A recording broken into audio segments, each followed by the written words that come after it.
seile foruten vind? Hvem kan ro uten årer? Hvem kan skilles fra vennen sin uten å felle tårer? Hvem kan se sin sønn ut i krig? Hvem kan se på han gå? Tiden føles som mer. Bien, je passe sur la caméra, c'est pas grave, je couperai.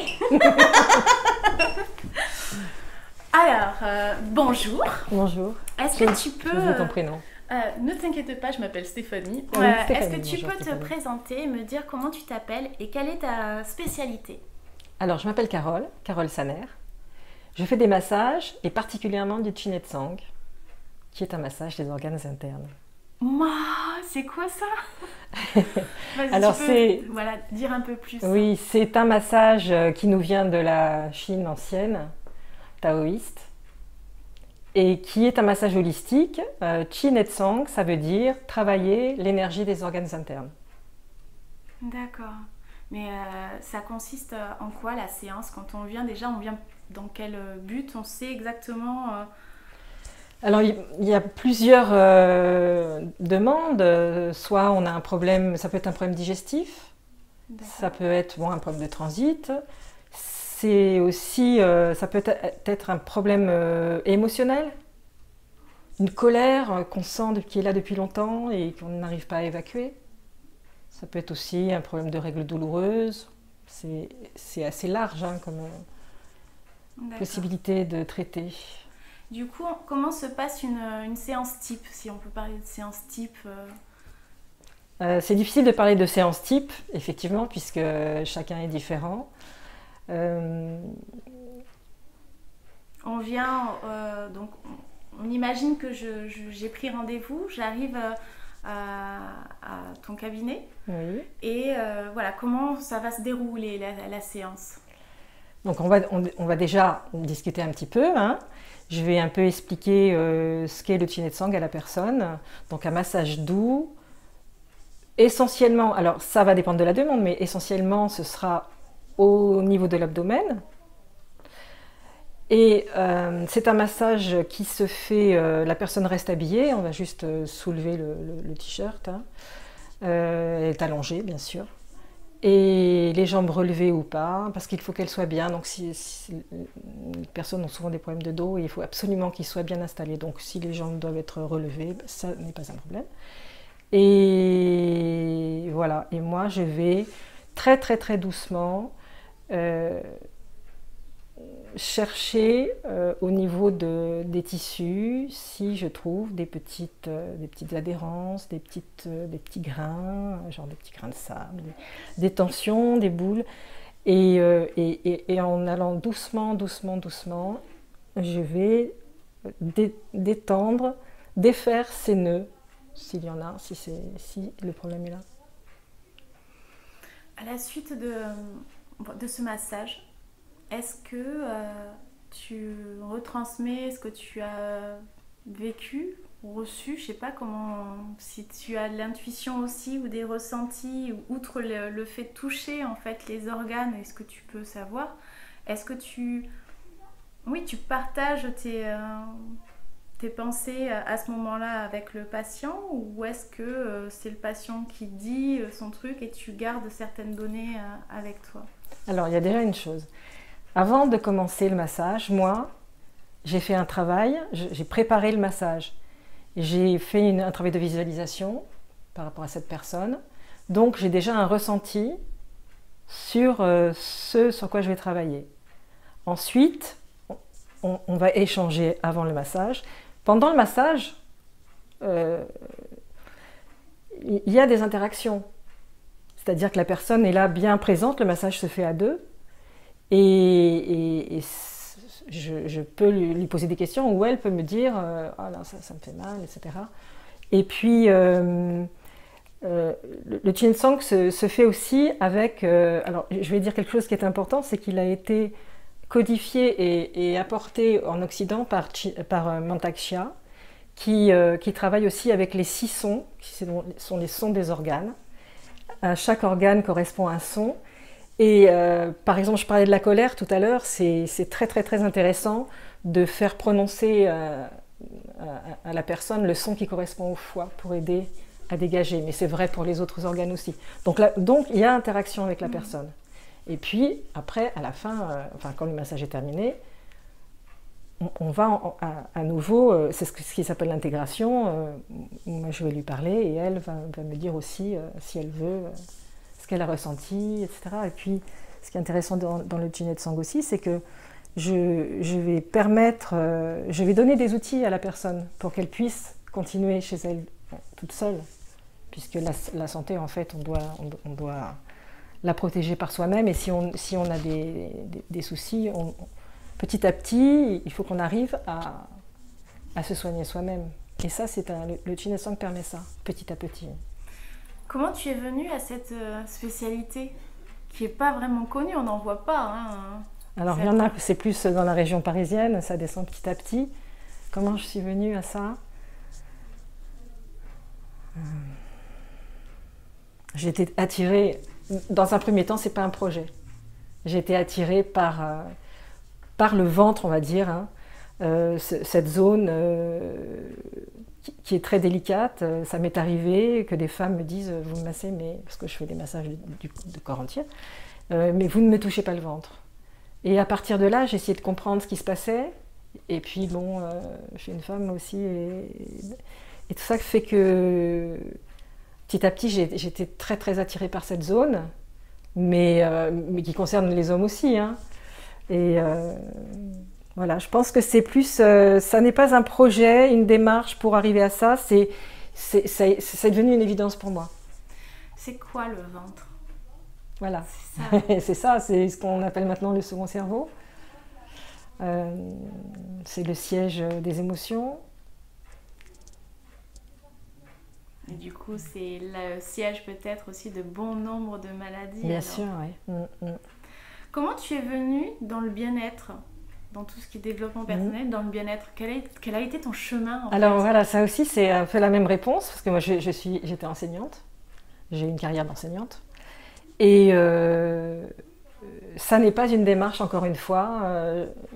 Je n'ai pas décidé d'être masseuse, de faire une école. J'ai fait une école de thérapeute psychocorporelle, mais parce qu'un jour, je me suis fait masser. Très tard dans ma vie, j'ai commencé à me faire toucher. Et ça s'est fait tout seul. Je n'ai pas à l'heure actuelle encore la vraie réponse de pourquoi. Mais c'est un peu un cadeau du ciel. Finalement, tu suis énormément ton flow. Hein. Ouais. Tu ne te poses pas de questions, tu y vas et tu suis le flow. Ouais, quand c'est évident comme ça, je ne me pose pas de questions, c'est ça. Quelle est ta journée type? Voilà, on imagine, je te dis, tiens, qu'est-ce que tu fais en général la journée? C'est quoi ta journée en général? Alors moi, j'ai la chance d'habiter dans un endroit très beau, en pleine campagne. Je suis sur le canal du Midi, sur un bateau. Donc, je commence par m'émerveiller de la journée, il y a les oiseaux. Je me balade, je sors du bateau, je me balade à travers les arbres, les fleurs, etc. Je vais voir comment poussent mes fleurs. Voilà, ça commence comme ça commence vraiment bien, enfin, quand ça n'est pas l'hiver. C'est merveilleux. Ouais. Ah ouais. Et puis, soit je fais du do-in, donc automassage, soit je vais respirer un peu. Et puis, je masse aussi, hein, mais ce qui est intéressant, c'est que c'est dans toutes sortes d'endroits. Soit chez des personnes, soit dans des cabinets différents, dans plusieurs villes, soit sur des bateaux, des péniches hôtels sur le canal, soit dans un château, soit à la montagne. Voilà. D'ailleurs, ça m'amène à cette question. As-tu un site pour te contacter, pour visualiser un peu toutes tes prestations? As-tu un cabinet? Où est-ce que tu vas aussi, puisque tu disais que tu es dans plusieurs endroits? Alors en fait, j'ai une page Facebook. Je n'ai pas de site propre.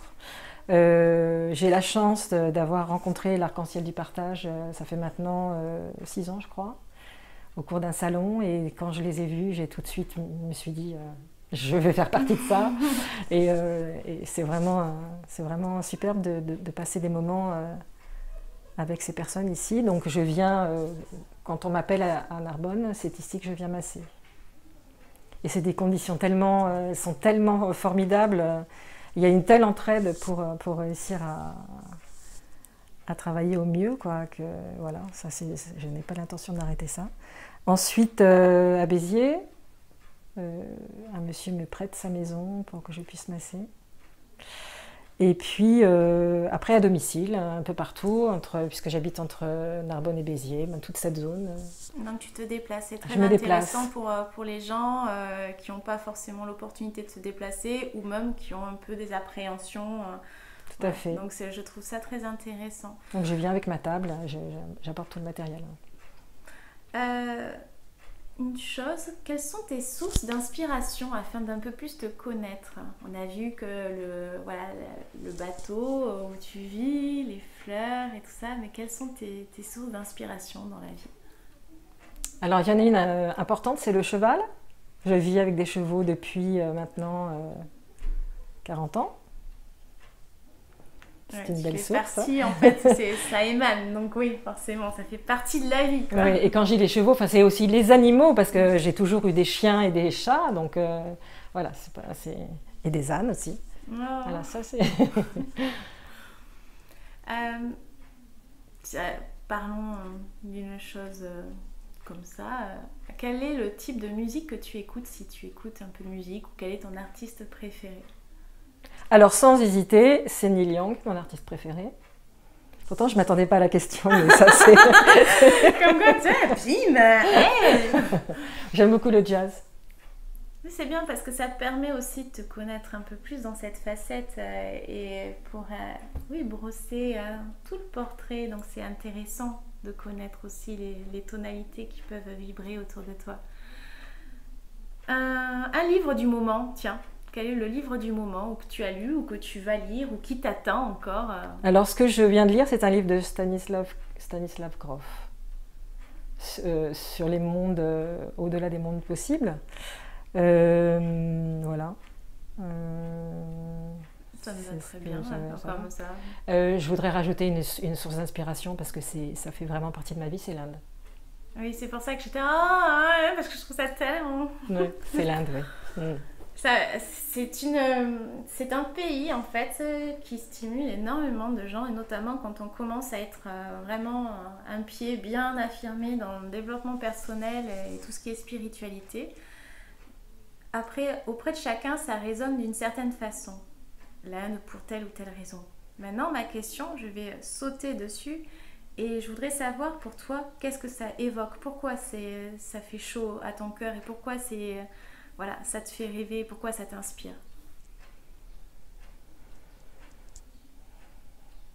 Alors, c'est difficile. Je me demande, je cherche depuis longtemps maintenant, depuis quand je suis attirée par l'Inde. Alors, je sais que ça date de la fin de mon adolescence. Je n'ai pas encore trouvé le déclic. Et le départ de l'histoire avec l'Inde, c'était la religion. C'était l'hindouisme. Et puis ensuite, ça a été l'art, les couleurs. Et puis j'y suis allée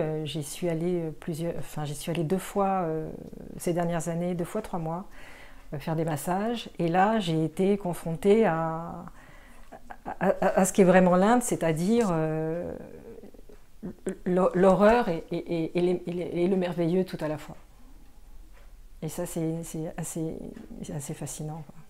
Qu'est-ce que tu as pu t'approprier de l'Inde avec ces voyages et ta pratique pour la diffuser dans ton métier? Qu'est-ce que tu as ramené en fait de là-bas, que tu t'es approprié et que tu as injecté dans ton métier? Alors déjà, je ne pratique pas du tout de massage ayurvédique ou de massage indien tout simplement.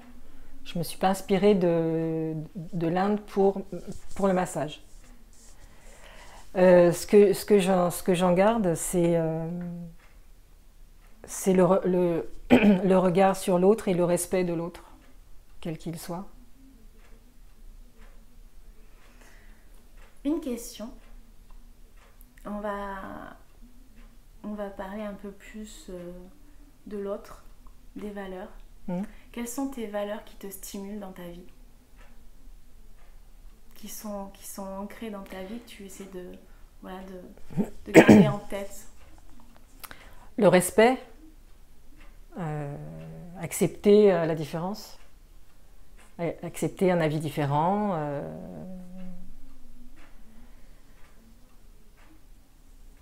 L'amour inconditionnel. Enfin, j'y travaille, c'est pas, c'est pas acquis, mais ouais. Quelle a été ta dernière colère ou agacement là dernièrement? C'est de voir ma mère vieillir. Ça me met en colère encore, je n'ai pas encore accepté. Quelle a été ta dernière joie récemment?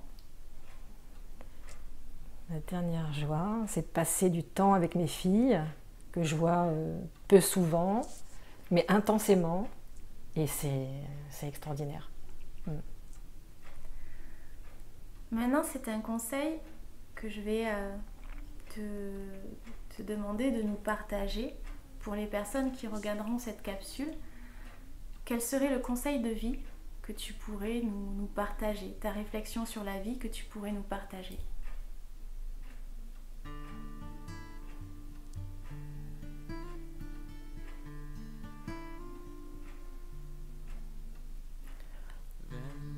C'est large.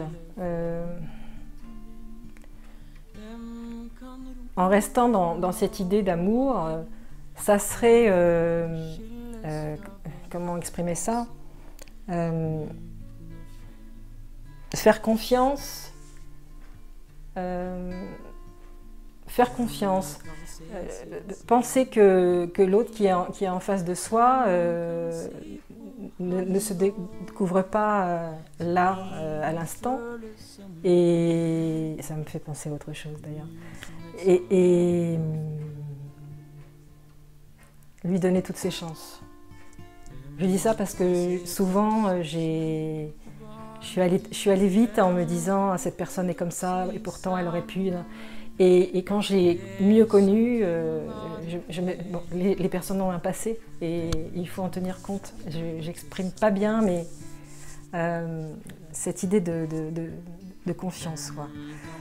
Et comme je parlais de la personne qui est là présentement, sûrement que le meilleur conseil, c'est d'être là maintenant et pas demain ni hier. Merci je travaille beaucoup. À ça. Ouais. Merci. Merci Stéphanie. Merci beaucoup.